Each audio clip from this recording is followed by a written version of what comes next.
السلام علیکم ورحمۃ اللہ وبرکاتہ۔ آج لاہور میں مرید کے میں جو پی ایل پی کے کا مارچ تھا، اس پر جو ظلم ہوا، اس ظلم کو دیکھ کر انسانیت بھی شرما گئی۔ یہ ظلم تو اسرائیل نے بھی نہیں کیا، یہ ظلم تو امریکہ نے بھی نہیں کیا جو پاکستان میں مرید کے میں ہوا ہے۔ ظلم کرنے والے بھی پاکستانی، اور جو استعمال ہونے والا اسلحہ ہے وہ بھی پاکستانی، اور جن پر ظلم کیا گیا جو شہید ہونے والے ہیں وہ بھی پاکستان کے باشندے اور شہری ہیں، اور بے انتہا ظلم ہوا۔ فائر کھولے گئے اور ریڈ گولیاں ماری گئی، آنسو گیس کے شیل پھینکے گئے، جو لوگ شہید ہوئے ان کی لاشوں کو جلا دیا گیا، جو لوگ زخمی تھے انہیں روندا گیا، گولیاں ماری گئی، اسٹریٹ فائر مارے گئے۔ تو یہ کون سا طریقہ ہے کہ اس طرح لوگوں کے ساتھ رویہ اختیار کیا جائے، اس قدر ظلم کیا جائے؟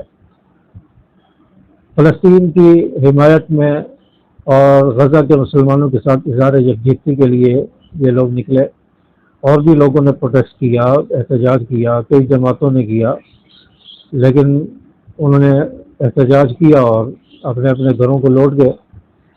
انہوں نے بھی احتجاج کی کال دی تھی پی ایل پی نے، اور پھر اپنے مقررہ وقت پر انہوں نے احتجاج کیا، اور اس پر جو ہے مارچ شروع ہونے سے پہلے ہی ان پر گولیاں برسائی گئی، آنسو گیس پھینکی گئی، کریک ڈاؤن کیا گیا، پہلے سے ہی لوگوں کو مشتعل کر دیا گیا۔ ایک دن پہلے سے مارچ ہفتے کو شروع ہونا ہے اور جمعے کے دن سے ہی کریک ڈاؤن شروع کر دیا گیا، اور پہلے سے ہی لوگوں کو مشتعل کر دیا گیا، اور جس کا نتیجہ یہ ہوا کہ پھر لوگ پہلے سے مشتعل تھے، راستے میں پھر اس مارچ پر فائرنگ کی گئی، آنسو گیس پھینکی گئی، جس سے مزید جو ہے لوگ مشتعل ہوئے، اور پہل جو ہے وہ انتظامیہ کی طرف سے ہوئی، اور یہ سب کہہ رہے ہیں، ٹی وی چینل پر بتایا جا رہا ہے کہ پرامن مارچ پر پہل جو ہے وہ انتظامیہ کی طرف سے، پولیس کی طرف سے بھی انہوں نے آنسو گیس پھینکی، لوگوں کو مشتعل کیا۔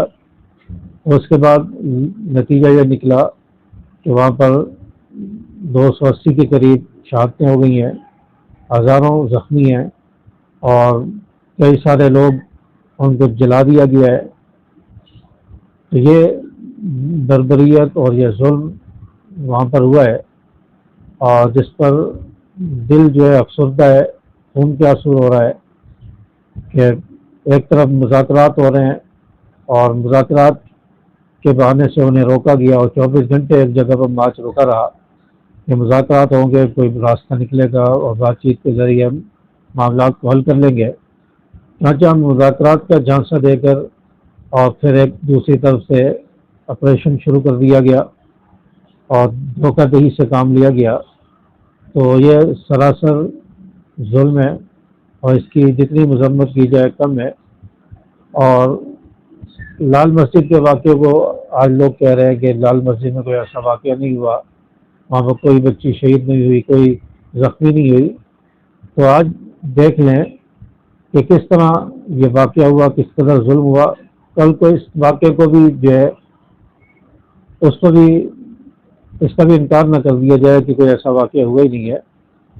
تو بہرحال ایسے لوگ جو ملک میں انتشار چاہتے ہیں اور ملک میں خانہ جنگی چاہتے ہیں، ایسے لوگوں کا تعین کیا جائے اور انہیں سزا دی جائے، اور ایسے لوگوں کو جو ملک کے ساتھ مخلص نہیں ہے بلکہ ملک کو خانہ جنگی کی طرف لے جانا چاہتے ہیں، ایسے امن دشمنوں کو سزا ملنی چاہیے اور ان کو قانون کے کٹہرے میں لانا چاہیے۔